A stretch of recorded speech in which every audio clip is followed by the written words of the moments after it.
Hello friends, വണ്ടി Hyundai i10 ആണ്. Automatic ആണ്. വണ്ടി ഏകദേശം 81,000 കിലോമീറ്റർ ഓടിയിട്ടുണ്ട്.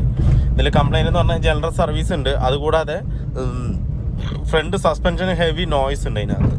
അത് കേട്ടില്ലേ, നമ്മൾ കട്ട് റൂട്ടിലൊക്കെ ഇറക്കുമ്പോൾ ഹെവി ആയിട്ട് നോയ്സ് ഉണ്ടാകുന്നുണ്ട്. അത് മാത്രമല്ല, കട്ട് റൂട്ടിൽ ഇറക്കുമ്പോൾ മാത്രമല്ല, വണ്ടി ഒന്ന് കുലുങ്ങുമ്പോഴും ആ സൗണ്ട് കൂടുതലായിട്ടും വന്നുകൊണ്ടിരിക്കുന്നുണ്ട്.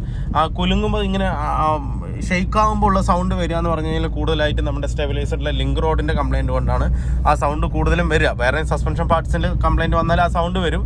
എന്നാലും ഒരു 100-80% കംപ്ലയിൻറ്റ് വരിക മറ്റേ ഇതിൻ്റെയാണ്, എന്ന് വെച്ചാൽ ലിങ്ക് റോഡിൻ്റെ കംപ്ലയിൻ്റ് ആയിട്ടാണ് വരിക.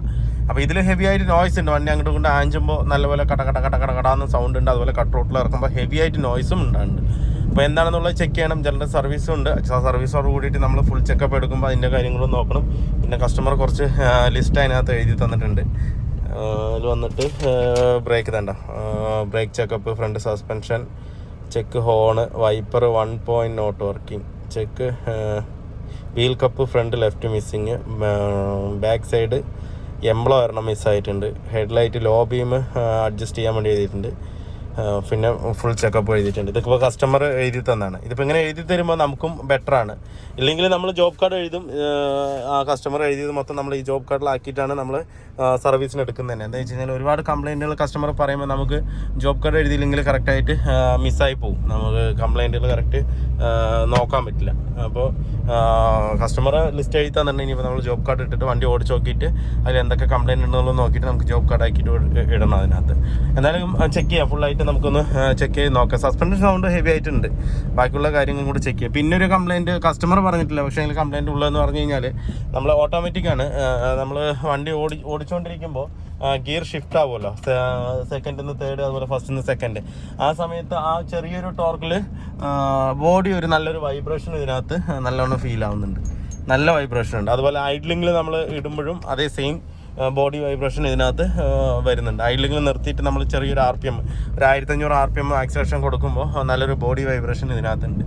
എഞ്ചിൻ ബെഡും കൂടെ ഇതിനകത്ത് നോക്കണം. വണ്ടി 80,000 ഓടിയിട്ടുള്ളൂ, പക്ഷേങ്കിൽ 2009 മോഡൽ വണ്ടിയാണത്. അപ്പോൾ ഇയർ ആയിട്ടുണ്ട്. അപ്പോൾ അതുകൊണ്ട് ആ റബ്ബർ പാർട്സിനൊക്കെ കംപ്ലയിൻറ്റ് വരാൻ ചാൻസ് കൂടുതലാണ്. എന്തായാലും നമുക്ക് നോക്കാം, അതൊന്ന് കംപ്ലീറ്റ് ആയിട്ടൊന്ന് പൊക്കിയിട്ട് എന്തൊക്കെ കംപ്ലയിൻറ്റ് എന്നുള്ളത് കംപ്ലീറ്റ് ആയിട്ട് നോക്കാം. എൻ്റെ ലെഫ്റ്റ് സൈഡ് സൗണ്ട് ഉണ്ടായിരുന്നു, ഷോക്കായിരുന്നു കംപ്ലയിൻറ്റ്. വേറെ ലിങ്ക് റോഡൊക്കെ നമ്മൾ അഴിച്ച് നോക്കി, ലിങ്ക് റോഡൊന്നും കംപ്ലയിൻറ്റ് ഇല്ല. ഈ ഷോക്കാണ് കംപ്ലീറ്റ് ആയിട്ട് ഡെഡ് ആയിരിക്കുന്നത്. ഇതിപ്പോൾ ഡെഡ് എന്ന് പറഞ്ഞു കഴിഞ്ഞാൽ നമ്മൾ ഒരു ചെറിയൊരു പ്രഷർ കൊടുക്കുമ്പോൾ ഒന്ന് ഫ്രീ ആയിട്ട് ഇറങ്ങിയിട്ടാണ് പിന്നെ ചെറിയൊരു ടൈറ്റ് വരുന്നത്. അത് മാത്രമല്ല സ്റ്റെം അടിയും നല്ലോണം ഇതിനകത്ത് ഉണ്ട്. അപ്പോൾ നമ്മുടെ ഈ ലെഫ്റ്റ് സൈഡിലെ സൗണ്ട് കട്ടക്കട്ടാന്നുള്ള അടി വന്നത് ഈ ഷോക്കിൻ്റെ തന്നെയാണ്. അപ്പോൾ നമ്മൾ 2 ഷോക്കും അഴിച്ച് നോക്കിയപ്പോൾ 2 ഷോക്കും വീക്ക് തന്നെയാണ്. ഇതിപ്പോൾ റിലീസ് ആവുന്നില്ല. അത് റിലീസ് ആവാത്തത് മാത്രമല്ല നല്ലോണം സ്റ്റെം അടി ഇതിനകത്ത് കിട്ടുന്നുണ്ട്. കട്ട എന്നുള്ളൊരു അടി നമ്മൾ ഷെയ്ക്ക് ചെയ്യുമ്പോൾ കിട്ടുന്നുണ്ട്. ആ അടിയാണ് നമ്മൾ ഓടിക്കുമ്പോൾ കട്ട് റൂട്ടിലൊക്കെ ഇറങ്ങുമ്പോൾ ഹെവി ആയിട്ട് നോയ്സ് ആയിട്ട് വന്നുകൊണ്ടിരിക്കുന്നത്. നമുക്ക് എന്തായാലും പുതിയ ഷോക്ക് വന്നിട്ടുണ്ട്. പുതിയ ഷോക്ക് ഇതിനകത്ത് കയറ്റാം. ഷോക്ക് മൗണ്ട് ഇതിനകത്ത് ഷോക്ക് എടുത്തിട്ടുണ്ട്. i10 ഷോക്ക് എത്തിയിട്ടുണ്ട്. അത് Hyundaiയുടെ ഓയിൽ തന്നെയാണ് എടുത്തിരിക്കുന്നത്. അതിന് ഷോക്കിന് ഏകദേശം 1245 രൂപ റേറ്റ് വരുന്നുള്ളൂ ഇതിനകത്ത്. ഇതെന്താണെന്ന് വെച്ച് കഴിഞ്ഞാൽ മാരുതിയുടെ തന്നെ അൾട്ടോന് തന്നെ ഷോക്ക് ഏകദേശം ഒരു 1600 രൂപ 1700 രൂപ വരുന്നുണ്ട്. ഈ Hyundaiയുടെ ഷോക്കിന് ഭയങ്കര വിലക്കുറവാണ്.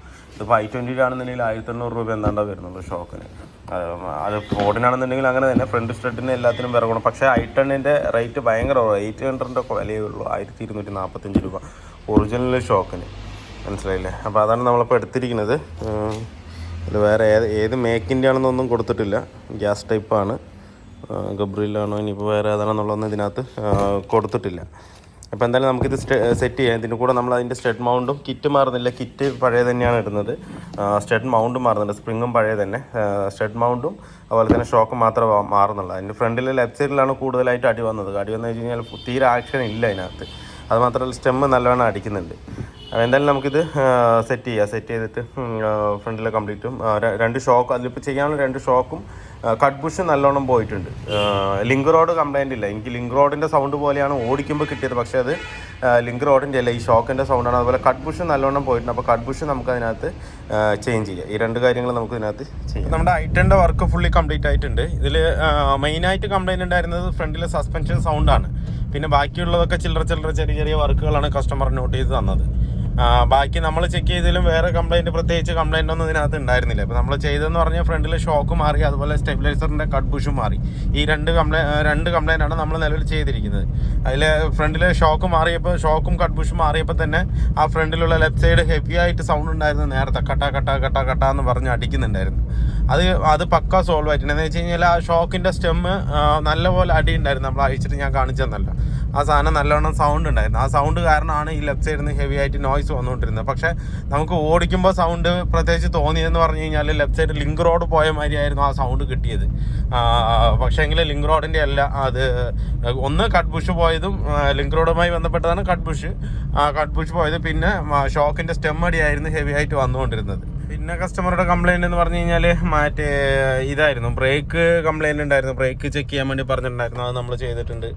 പിന്നെ വൈപ്പറിൻ്റെ ചെറിയൊരു ഇഷ്യൂ പറഞ്ഞിട്ടുണ്ട്, അത് ക്ലിയർ ആക്കിയിട്ടുണ്ട്. പിന്നെ അങ്ങനെ ഒന്ന് രണ്ട് ബാക്കിയുള്ളതെല്ലാം ചില്ലറ വർക്കുകളാണ്. മെയിനായിട്ട് ഈ സൗണ്ടാണ് മെയിനായിട്ട് നമുക്ക് വന്നത് ലെഫ്റ്റ് സൈഡിലുള്ളത്. ബാക്കിയൊക്കെ ചില്ലറ വർക്കുകളാണ്. അപ്പോൾ അതെല്ലാം കംപ്ലീറ്റ് ആയിട്ടുണ്ട്. ഇപ്പോൾ വണ്ടി പക്ക സ്മൂത്താണ്. നമ്മൾ റഫ് റോഡിലാണ് ഇപ്പോൾ ഞാൻ ഓടിച്ചുകൊണ്ടിരിക്കുന്നത്. അതിൽ ഇപ്പോൾ ഒട്ടും തന്നെ ലെഫ്റ്റ് സൈഡിൽ നിന്നും റൈറ്റ് സൈഡിൽ നിന്നാണെങ്കിലും ശരി, നമ്മൾ ഷോക്ക് മാറ്റിയപ്പോൾ ആ സൗണ്ടുകൾ പൂർണ്ണമായിട്ടും ഇതായിട്ടുണ്ട്. അതുപോലെ നല്ല സ്മൂത്തും ഉണ്ട് ഇപ്പം. പിന്നൊരു കംപ്ലൈൻറ്റ് ഇപ്പോൾ നമ്മൾ ഓടിച്ചതിൽ ഇപ്പോൾ നേരത്തെ ഞാൻ പറഞ്ഞു, ആ കംപ്ലൈൻ്റ് ഉള്ളത് 4 മൗണ്ടും ഇതിൻ്റെ നല്ലോണം വീക്കാണ്. എന്താ വെച്ച് കഴിഞ്ഞാൽ ഒരു അത്യാവശ്യം നല്ലൊരു വൈബ്രേഷൻ ഉള്ളിലേക്ക് നല്ലോണം ഫീൽ ചെയ്യുന്നുണ്ട്. ഒരു ബൊറെന്നുള്ളൊരു വൈബ്രേഷൻ, ഡോർ പാഡൊക്കെ ഇളകുന്നത് പോലെ. ഹെവി അല്ല, എന്നാലും ആ ഒരു സൗണ്ടും കൂടെ ഉണ്ട്. അതും കൂടെ നിന്ന് കഴിഞ്ഞാൽ വണ്ടി എൻജിൻ സ്റ്റാർട്ട് ചെയ്യുന്നത് പോലും അറിയില്ല, സ്റ്റാർട്ടിങ്ങിലാണോ എന്ന് പോലും അറിയില്ല, നമുക്ക് റൺ ചെയ്യുന്നതും അറിയില്ല. ആ ഒരു ഫീലിംഗ് മാത്രം ഉണ്ട്. ബാക്കിയെല്ലാം വണ്ടി ഓക്കെ തന്നെയാണ്. അത് നമുക്ക് ഇൻഫോം ചെയ്തിട്ട് അടുത്ത സർവീസിലായിട്ട് നോക്കിയിട്ട് മാറിയാൽ മതി. ഹെവി ആയിട്ട് സൗണ്ട് വന്നിട്ടില്ല. അപ്പോൾ അതുകൊണ്ട് കസ്റ്റമർക്ക് അതുകൊണ്ടാണ് ഇറിറ്റേഷൻ ആവാതിരുന്നത്. ഹെവി ആയിട്ടൊക്കെ വന്നിട്ടുണ്ടെന്നുണ്ടെങ്കിൽ കസ്റ്റമറെ പറഞ്ഞിട്ടുണ്ടാവും ഒരു സൗണ്ട് വരുന്നുണ്ടെന്നുള്ളത്. അപ്പോൾ ആ ഒരു സൗണ്ട് ഇനിയിപ്പോൾ ഒരു 10,000 കിലോമീറ്റർ ആകുമ്പോൾ എന്തായാലും അത് മാറ്റേണ്ടി വരും. ആ സൗണ്ട് മൗണ്ടുകൾ കംപ്ലീറ്റ് മാറ്റേണ്ടി വരും. ഇപ്പോഴത്തേക്ക് ഓക്കെയാണ് വണ്ടി. നമ്മൾ ചെയ്ത കസ്റ്റമർ പറഞ്ഞ ഭാഗം, നമ്മൾ ചെക്ക് ചെയ്ത ഭാഗം എല്ലാം ചെയ്തതിലും പക്കയായിട്ട് തന്നെ. വീഡിയോ എല്ലാവർക്കും ഇഷ്ടമായാലും ലൈക്ക് ചെയ്യുക, ഷെയർ ചെയ്യുക, അതുപോലെ തന്നെ സബ്സ്ക്രൈബ് ചെയ്യാതെയാണ് വീഡിയോ കാണുന്നതെങ്കിലും സബ്സ്ക്രൈബ് ചെയ്ത് സപ്പോർട്ട് ചെയ്യുക. അപ്പോൾ മറ്റൊരു വീഡിയോയിലേക്ക് കാണുന്നവരെ എല്ലാവർക്കും ബൈ.